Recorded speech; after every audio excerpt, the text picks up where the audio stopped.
자, 오늘 또 로마서 강의 두 번째 시간으로 복음의 빚진 자, 이런 제목으로 말씀을 전해드리려고 합니다. 그러니까 주후 64년경이었습니다. 로마 제국 그 당시에 로마 그 시티, 그러니까 로마 제국의 수도죠. 로마 시티는 14구역으로 나뉘어져 있었습니다. 자, 그런 그 로마 시티에 그러니까 주후 64년 좀 세계 역사상 그 유래를 찾아볼 수 없을 정도의 아주 큰 화재가 나가지고 14구역 중에서 10구역이 완전히 불타버리는 정말 대참사가 일어났던 사실이 역사적으로 기록이 되고 있습니다.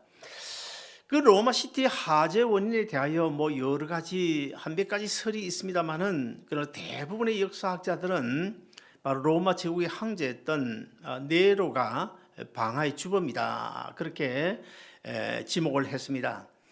어느 날 밤에 이 네로는 권력을 등에 업은 그 향락생활, 그 옛날 어떤 그 역사에 의하면 로마의 황제 15명인가 17명인가 중에서 12명이 동성애자였다요. 동성애자. 황제 14명, 7명 중에서 12명이 동성애자였다. 아주 참 심각했죠. 그래서 이 로마의 네로도 아마 어떤 이 향락 생활을 계속했던 것 같고, 그래서 어느 날 밤에 그 신하들 앞에서 이런 이야기를 합니다. 내가 아주 불이 활활 타는 경치를 한번 보았으면 좋겠다, 이런 이야기를 해요. 그러니까 그 신복들은 그 황제가 그렇게 이야기하니까 황제에 충성하기 위해서 로마 시티 전역을 돌아다니면서 불을 질렀던 것입니다. 이제 불이 다 타서 이제 로마 시내가 완전히 불바다가 되고 나니까 이제 잠시 후에 이 로마 황제가 정신이 이제 번쩍 들어가지고 그러니까 이 큰일 났잖아요. 큰일 났잖아요. 그래서 이 황제가 이 일을 어떻게 해야 되나 그렇게 생각하다가 결국에는 이제 기독교 교인들에게 그 방화의 책임을 뒤집어 씌우게 됩니다. 여러분 혹시 신문을 보셔서 이해가 가능한지 모르겠습니다만은 지난 1월 6일 날 미 연방 이제 국회 이사당에 그서 폭력 사건이 일어났잖아요. 그 폭력 사건의 주모자가 바로 트럼프 지지자였다, 그렇게 이제 매스컴에서 이야기하지만은 지금 하나씩 둘씩 지금 속속 드러나는 것이 바로 그 좌파인 그 안티파나 BLM 그 사람들이, 그 좌파들이 트럼프 모자를 둘러쓰고 트럼프 지지자인 채 하면서 의상에 들어가서 폭력을 일으킨 것. 그리고는 어떻게 합니까? 그 모든 책임을 트럼프에게 덮어씌우고 하원에서 탄핵을 하지 않았습니까?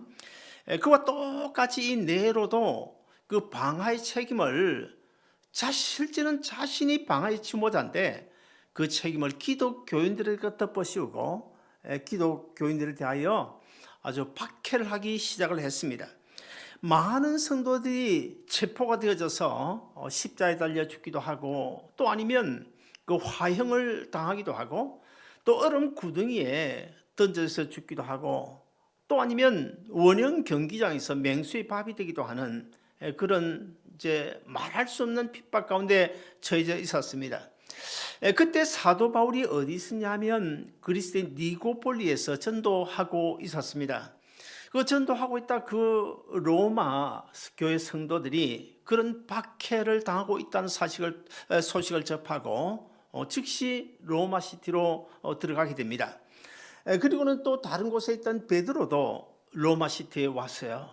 결국 이제 사도 바울과 이 베드로는 둘 다 체포가 되어져서 결국 사형 언도를 받게 됩니다. 그런데 베드로는 로마 시민권자가 아니었기 때문에 로마의 사형 여러 가지 방법 중에서 가장 극악한, 가장 수치스럽고 가장 고통스러운 그 십자가형을 언도를 받게 되고, 반면에 이 사도 바울은 로마 시민권을 가지고 있었기 때문에 십자가형을 면하고 참수형을 언도를 받게 되었습니다. 베드로가 십자가에 달릴 때에 베드로가 그 집행관에게, 사형 집행관에게 이런 요청을 합니다. 나 같은 죄인이 어떻게 감히 우리 주님께서 달리신 그 십자가에 달리신 것처럼 똑바른 자세로 십자가에 달릴 수가 있습니까? 그러니 제발 나를 거꾸로 십자가에 매달아 죽여주시오. 이런 요청을 했는데, 근데 그 사형 집행관들이 이 베드로의 청을 듣고서는 그대로 베드로를 이 거꾸로 십자가에 달려 죽게 해 주었습니다. 이 베드로가 십자가에 달려 죽은 그 순교한 그 자리에 바로 지금 로마의 그 베드로 대성당이 세워졌는데, 우리 잠시 한번 그림을 보시겠습니다. 저 로마에 있는 베드로 대성당, 제가 성지 순례하면서 한번 다녀온 적이 있는데요, 아주 웅장하죠. 저기서 베드로가 십자가에 달려 순교한 자리입니다. 한편 사도 바울은요, 로마 외곽에 있는 처행장까지 걸어서 약 1시간 반을 가야 했습니다. 그럼에도 불구하고 이 사도 베드로는 예수님처럼 전혀 두려운 기색 없이 나는 선한 싸움 다 싸우고 달려갈 길을 마치고 믿음을 지켰으니 이제 나를 위하여 저 하늘나라에 의의 면류관이 예비되어져 있는데, 내가 하늘나라에 가면 우리 주님께서 나에게 그 의의 면류관 씌워 주실 것이다. 이런 최후의 말을 남기고 아주 장엄하게 순교했습니다. 사도 바울은 그러니까 세례 요한처럼 목배임을 당해 순교한 것입니다. 돌 기둥 위에다가 머리를 얹어놓고 이제 칼로 내리쳐서, 도끼나 칼로 내리쳐서 이 참수를 하는, 머리를 끊어버리는 이 참수를 당하여 순교했는데, 그때 이 바울의 머리가 땅바닥에, 몸에서 떨어져 땅바닥에 톡톡톡 3번을 튀었다고 그래요.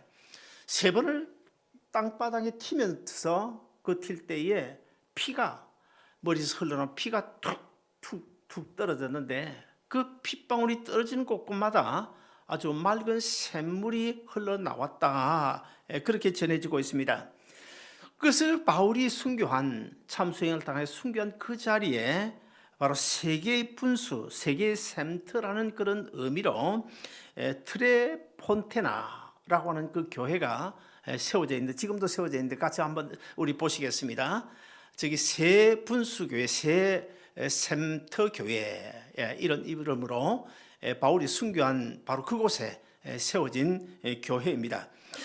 지난주일 본문 1절에서 사도 바울은 자신을 가리켜서 나는 예수 그리스도의 종이라고 소개를 했죠. 근데 오늘 본문 14절에서 뭐라고 소개합니까? 자신을 가리켜서 나는 복음의 빚진 자라고 소개하고 있습니다. 자, 그러면 여러분, 이 사도 바울만 예수 그리스도의 종일까요? 오늘 우리도 예수 그리스도의 종입니다.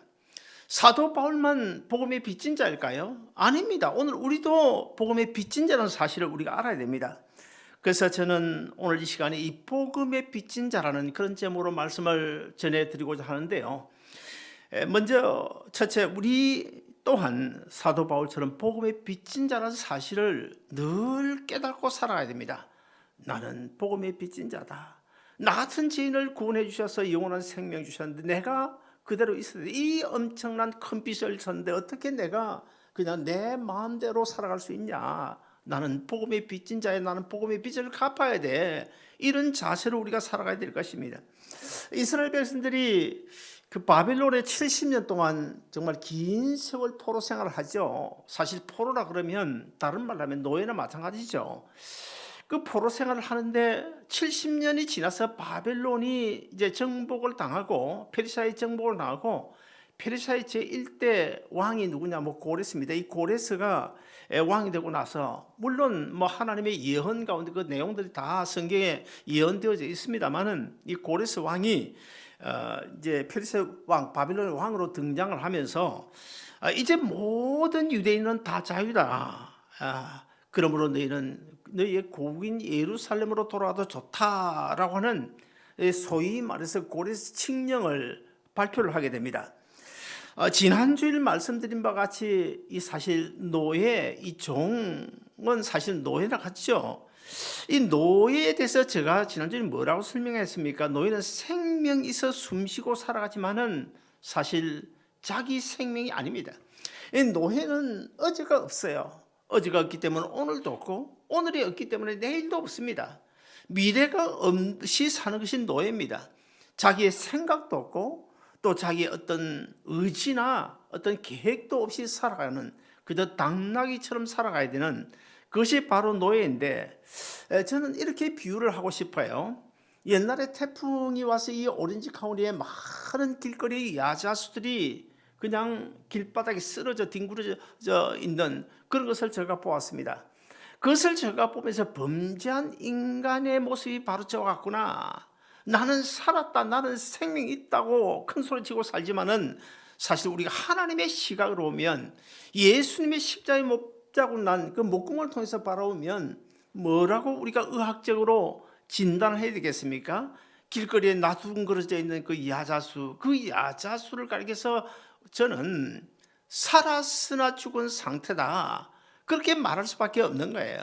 그와 똑같이 바벨론의 종살이 하던 그 포로살이 하던 노예로 살던 그 사람들 사실은 살았으나 죽은 목숨 같은 그런 상태에 살고 있었는데, 이제는 너희가 고국으로 돌아갔다 가도 좋다라고 하는 이런 소식이 들려왔으니까 사실 그 유대인들, 이스라엘 백성들이 얼마나 기뻤을까요?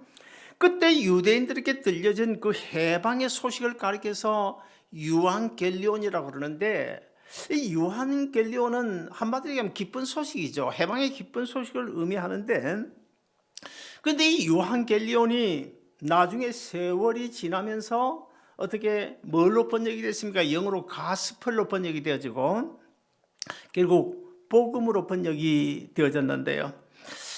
그러나 우리가 한 가지 생각해야 될 것은 이 유한겔리온, 이 가스펠, 이 복음이라고 하는 것은요, 그저 뭐 기쁘고 좋은 소식이다, 그 정도에서 끝이지 않습니다.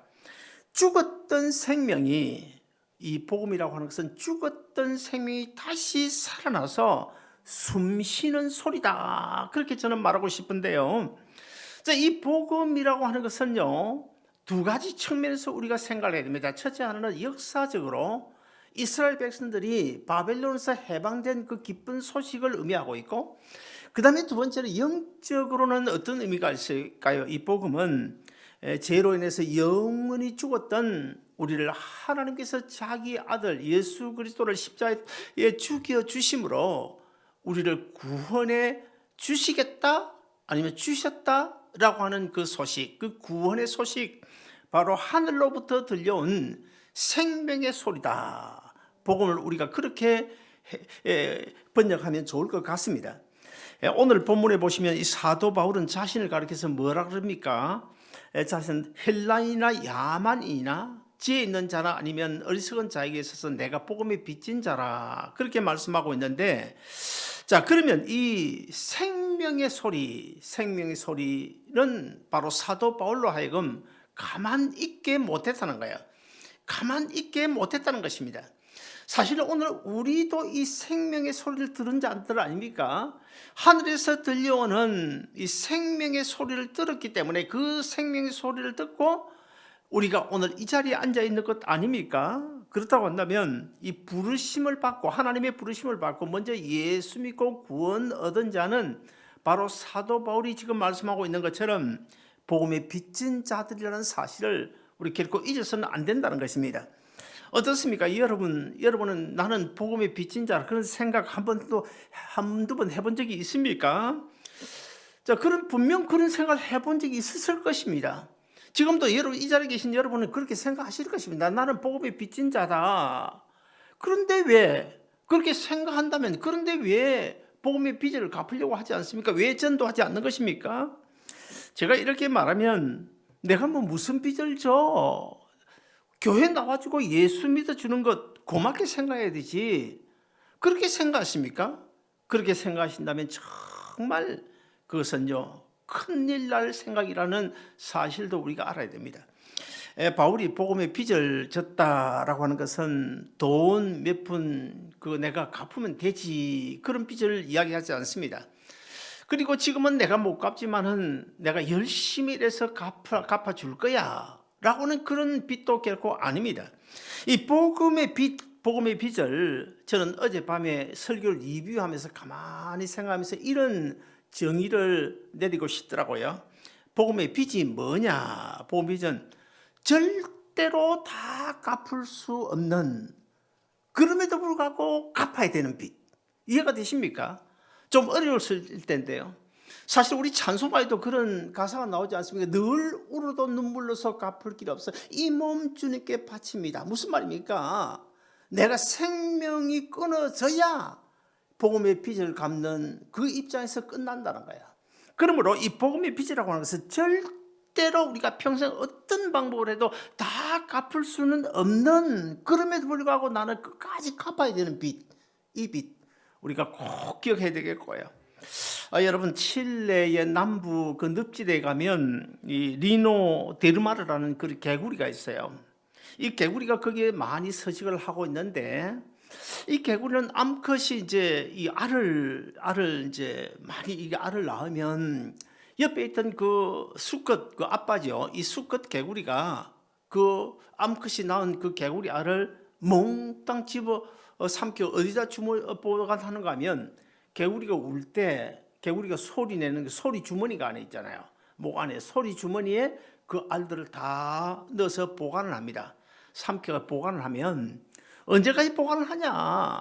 완전히 성숙한 개구리로 부화될 때까지 먹지도 않고 울지도 않고 꼼짝없이 알을 지금 그 소리 주머니에 보관을 해요. 그러다가 나중에 얼마가 지났든 간에 개구리가 성숙해져서 부화가 돼 나올 때는 토해내고는 그때 이 아빠 개구리는 죽게 됩니다. 그것이 이 아빠 개구리의 사명입니다.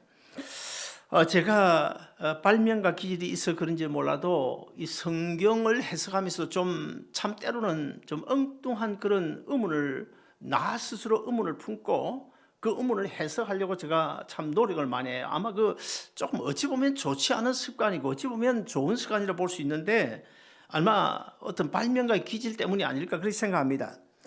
여러분 두 가지 제가 질문을 드릴게요. 첫째 하나는 이 여자들이 아이를 낳을 때 이번 수요일도 우리 김인순 집사님이 이제 출산을 하기 위해 병원에 들어가게 되는데 여자들이 아이를 낳을 때에 사실 그 산고라고 그러잖아요.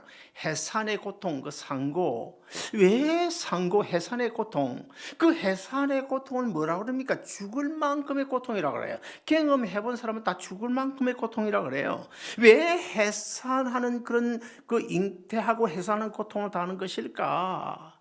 그 이유가 뭘까요? 그 다음에 두 번째는요. 두 번째 의문은 이 아이가 이제 태어나잖아요. 아이가 태어나면 응애 하고 우는데 아주 그 소리를 들어보면요. 저도 뭐 들어봤는데 정말 까무라칠 정도의 소리를 지르잖아요. 응? 까무라칠 정도의 소리를 질러요. 그러면 왜 아이가 그만 조용히 싱긋이 웃으며 태어나면 될 텐데 아니면 엄마 하고 태어나면 될 텐데 왜 그렇게 까무라칠 정도로 그렇게 울고 태어난 것일까? 여러분 어떻게 생각하십니까? 물론 이것을 의학적인 설명이 있고 또 의학적인 이유가 있어요. 분명히 있어요. 그러나 우리가 의학적인 그 설명이나 이유를 대기 이전에 먼저 이 아이가 태어날 때 그렇게 자실지게 그 우는 이유, 그리고 엄마가 죽을 만큼의 상고를 겪는 이유, 그 이유가 무엇일까? 우리가 성경적인 근거를 찾아야 되는데 창세기 3장 16절을 우리 한번 같이 읽어보시겠습니다. 자, 같이 읽습니다. 시작. 또 여자에게 이르시되 내가 네게 잉태하는 고통을 크게 더하리니 내가 수고하고 자식을 낳을 것이며 너는 남편을 원하고 남편은 너를 다스릴 것이니라. 자, 이 말씀이 이 창세기 3장 16절이 어떤 상황 속에서 누가 한 이야기입니까? 하와가요. 하와가 선악과 따먹고 남편에게 주어서 따먹어서 범죄하게 하고 그런 뒤에 하나님께서 이 아담 하와를 불러가지고 지금 저주하는 내용이 바로 하와를 저주한 내용이 지금 3장 16절이에요. 그럼 3장 10절에 가면 이제 아담을 저주한 내용들이 나오죠. 자, 여기 보면 저 말씀에 수고라는 단어가 나옵니다. 잉태하고 해산하는 이 수고, 이 상고를 이야기하는데, 이 수고라는 그 원어를 한번 찾아보니까요, 여러 가지 뜻이 있는데 그 뜻을 제가 종합을 해보니까 이런 이야기 됩니다. 이 수고, 그 해산의 고통, 그 다음에 상고, 이런 수고, 이 고통의 의미가 무엇이냐? 히브리어로 에제브라고 하는데, 이 에제브의 뜻이 무엇인가 하면요, 흙으로 만든 인간의 슬픔을 동반한 죽음과 삶을 넘나듬는 정신적, 육체적 고통이다, 이렇게 설명해요. 물론 이건 제가 종합해서 지금 설명을 드린 겁니다. 다시 이야기해 볼까요? 자, 흙으로 만든 인간의 슬픔을 동반한 죽음과 삶을 넘나드는 신체적, 정신적 고통이다. 이것이 여자들이 아이를 낳을 때에 죽을 만큼의 상고, 고통이라는 거. 왜요? 범죄한 인간의 하나님 저주기 때문에 그렇습니다. 자, 그러면 여인들이 죽을 만큼의 상고를 겪는다. 이것은 물론 뭐 의학적인 설명 이후 이거 이전에 벌써 하나님의 저주 때문에 어쩔 수 없이 당해야 되는 고통이라는 거예요. 물론 요즘에는 뭐 주사약을 놔서 좀 고통을 덜하기도 하지만 어쨌든 그런 이유입니다. 그다음에 두 번째, 그러면 갓난 아이가 태어날 때 아주 그냥 태어나면서 뭐 그냥 소스라치게 그냥 우는 그 이유가 무엇일까요? 왜 그렇게 뭐 그냥 악을 쓰면서 우는 것일까요? 그 이유가 뭘까요? 저는 그 이유를 이렇게 생각했습니다. 아빠, 엄마, 왜 나를 죄인으로 낳는 거야? 이런 울부짖음이 아닐까? 왜 내가 죄인으로 태어나야 돼요? 왜? 그런 울부짖음이 아닐까? 저는 그렇게 설명할 수밖에 없겠더라고요. 여러분, 이 복음의 빛을 우리가 다 지고 살아가는 사람들인데요, 복음의 빛이라고 하는 것은요, 그저 생각날 때 누군가를 만나서 예수 믿으세요, 뭐 아니면 말고, 이것이 복음의 빛을 갚는 것일까요? 결국 그렇지 않습니다.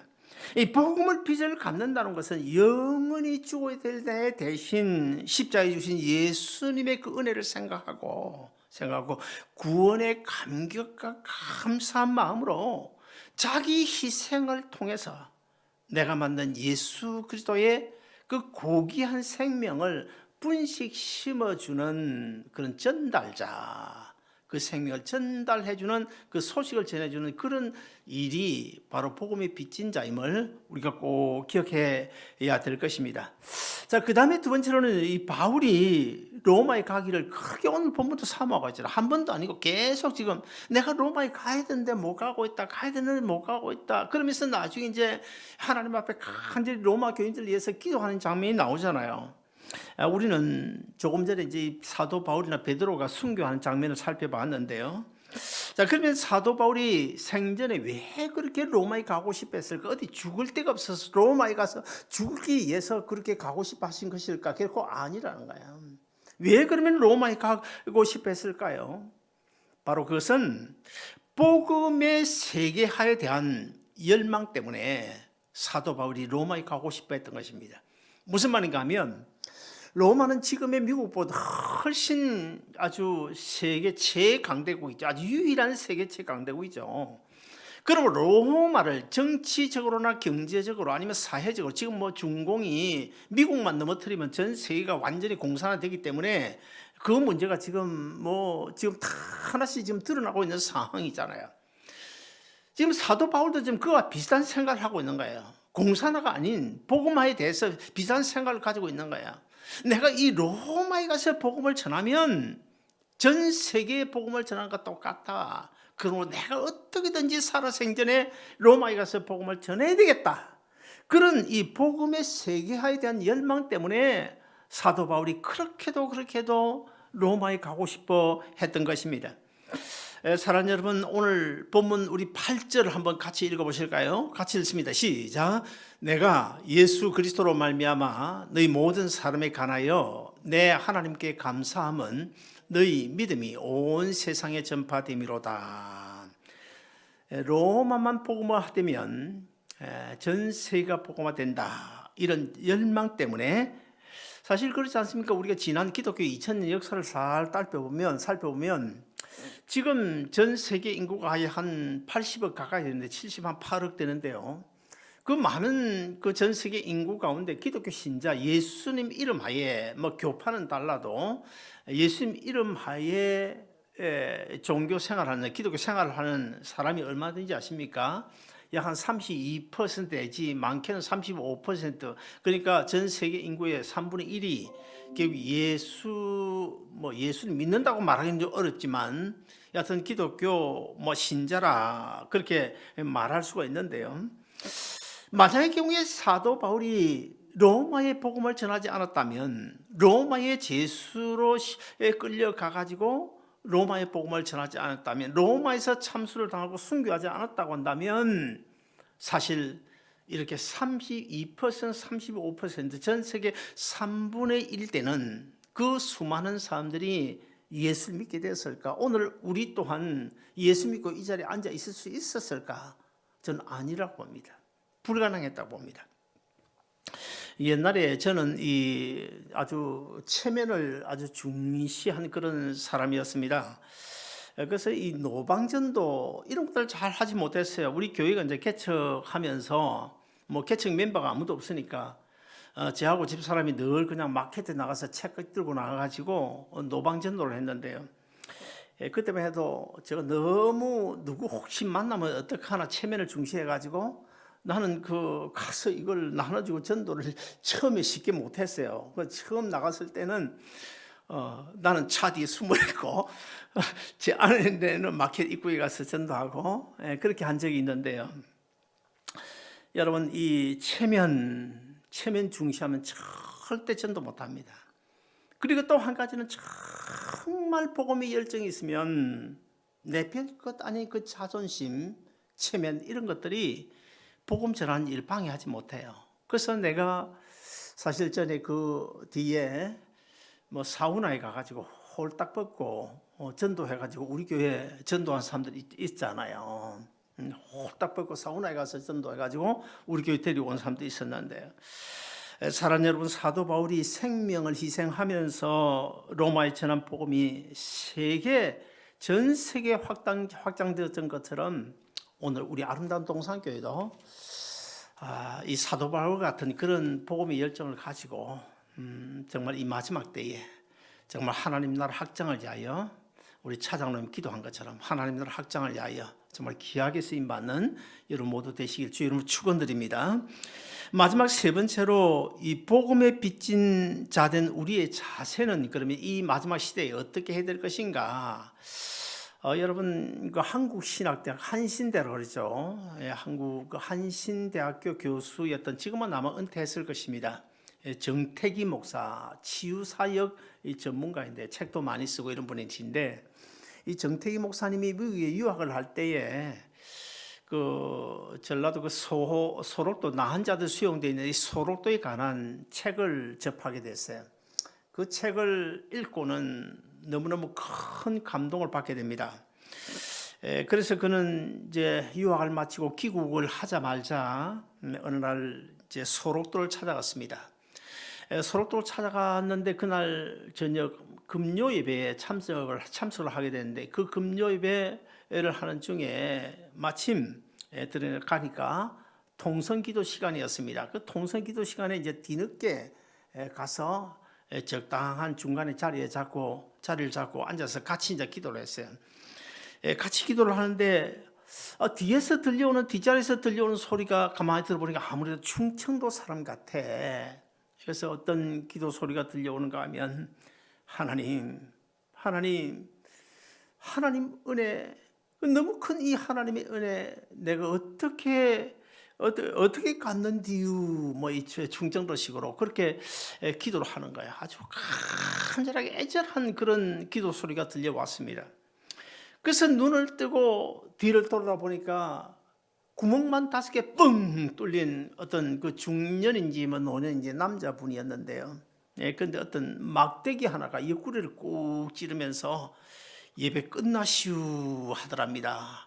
예, 그래서 이제 눈을 뜨고 그 사람을 붙들고 물어보았습니다. 아니 무슨 은혜가 그리 커서 하나님 이 은혜를 어떻게 내가 다 갚는디요? 그렇게 하면서 기도하시는 겁니까? 그랬더니 그 사람이 하는 이야기가 내가 어쩌다가 문둥병에 걸리고 나니까 아내도 도망가 버리고 자식들도 다 나를 외면하고 친구들도 다 도망가 버리고 내 주위에 아무도 없는데 이 소록도까지 오게 됐는데 결국 끝까지 나와 함께 해주신 분은 하나님 십자가에 달려 죽으신 우리 주님이신데 그 주님께서 나와 지금 여전히 지금 이 시간에도 함께 해주실 뿐만 아니라 나에게 영원한 생명 주셨고 영원한 천국 백성 삼아주셨으니 내 사후 문제까지 보장을 해주셨으니 내가 이 은혜를 어떻게 감사하지 않을 수 있겠습니까? 라고 하는 그런 아주 울면서 하는 그 간증을 듣고 큰 은혜를 받았다는 그런 내용을 그가 쓴 책에서 보았습니다. 여러분, 돈이 없어서 빚을 갚지 못한 사람 나쁜 사람일까요? 아닐까요? 저는 나쁜 사람이라고 보지 않습니다.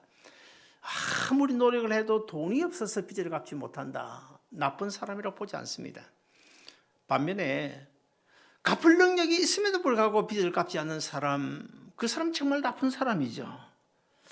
그와 똑같이 내가 아직 교회는 나오지만 예수 생명을 소유했는지 안 했는지, 내가 구원을 얻었는지 아닌지를 모르고 교회를 왔다 갔다 하는 사람은요, 교회 나오는 사람, 그 사람 보고 우리 하나님께서 책임 추궁하실까요? 저는 책임 추궁 안 한다고 봅니다. 그러나 반면에 나는 분명 예수 그리스도를 영접했어요. 내 안에 예수 생명이 있어요. 천국 소망이 있습니다. 그럼에도 불구하고 전도할 생각을 하지 않고 제 멋대로 살아간다. 주님의 책망을 분명 면치 못할 것인데, 여러분 이 시간에 우리가 한번 생각해 봐야 됩니다. 그렇다면 여러분 전자입니까? 후자입니까? 꼭 한번 생각해 보시기 바랍니다. 전자입니까? 후자입니까? 사도 바울은 복음의 빚진 자로 그렇게도 가고 싶은 그 로마를 순교할 때까지 가지 못했는데, 그러나 그는 자신이 할 수 있는 모든 것을 다 하면서 로마 교회를 위하여 정말 간절히 기도한 내용들이 성경에 기록되어 있는데, 오늘 본문 9절도 같이 한번 읽어보실까요? 본문 9절 같이 읽습니다. 본문 9절 다 같이요. 시작. 내가 그의 아들의 복음 안에서 내 심령으로 섬기는 하나님이 나의 증인이 되시거니와 항상 내 기도에 쉬지 않고 너희를 말하며, 누구 보고 하는 이야기입니까? 로마 교인들 보고 하는 이야기입니다. 사도 바울은 단 한 번도 로마에 가본 적이 없어요.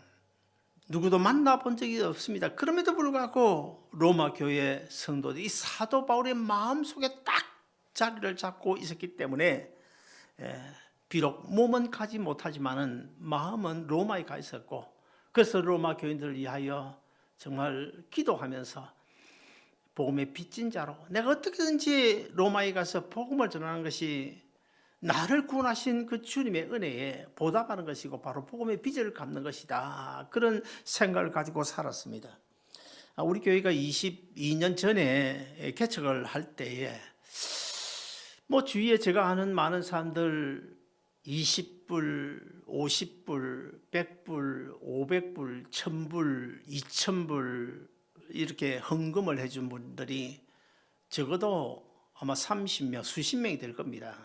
정말 수십 명이 될 겁니다. 저는 지난 20년 넘게 그들로부터 받은 사랑, 그 빚을 갚으려고 노력을 해왔습니다. 그리고 빚을 지금도 갖고 있습니다. 근데 어느 날 가만히 생각하니까 그들이 헌금은 아름다운 동산교회 했는데 빚은 내가 갚는 거야. 어떻게 갚습니까? 그들 자녀들이 결혼할 때, 아니면 부모가 죽어 장례식을 할 때, 연락 오는데 어떻게 안 갑니까? 그렇다고 맨날 뭐 교회에 책 갖다가 부조할 수도 없고 빚을 갖고 있는데, 그럼에도 불구하고 저는 다 갚았다 그런 생각 해본 적이 없습니다. 앞으로도 갚을 겁니다. 그 외에도 사도 바울처럼 어떻게든지 복음의 빚을 갚고자 하는 그런 생각 지금도 여전히 가지고 있습니다. 그래서 저는 그분들, 수십 명이 되는 그분들, 제 안에 쓴 책에 나오는 그분들, 그 수십 명 그분들을 위해서 계속 지금도 기도하고 있습니다. 사랑하는 여러분, 이제 우리 모두 사도 바울처럼 복음의 빚을 우리가 갚아야 돼요. 복음의 빚을 갚아야 돼요. 바울은 생명을 바쳐 복음의 빚을 갚았습니다. 아까 제가 이야기하지 않았습니까? 복음의 빚이 뭐냐? 복음의 빚이 뭐냐? 어떻게 해도 내가 다 갚을 수는 없지만 그럼에도 불구하고 갚아야 되는 거. 언제까지요? 사도 바울이 순교하고 생명이 끝나는 그날까지 복음의 빚을 갚았던 것처럼 우리에게도 바로 복음의 빚은 그렇게 되는 것입니다. 다 갚을 수는 없지만 그래도 우리가 끝까지 갚아야 되는 것. 죽을 때까지, 천국 갈 때까지, 주님 부르시는 그날까지. 아무쪼록 우리 모두 내가 만난 주님, 내가 받은 사랑, 내가 받은 은혜, 내가 받은 하나님의 축복, 그 다 복음의 빚인 것인데, 그 복음의 빚, 이 땅에서 내가 잘 먹고 잘 산다, 그렇게 허비하며 살아 되겠습니까? 시간이든 물질든. 사도 바울의 오늘 본문에 나타난 그런 내용들을 기억하고 우리 모두 복음의 빚을 갚는 그런 삶을 끝까지 살아가시기를 주 이름으로 축원드립니다. 기도하겠습니다. 하나님 아버지,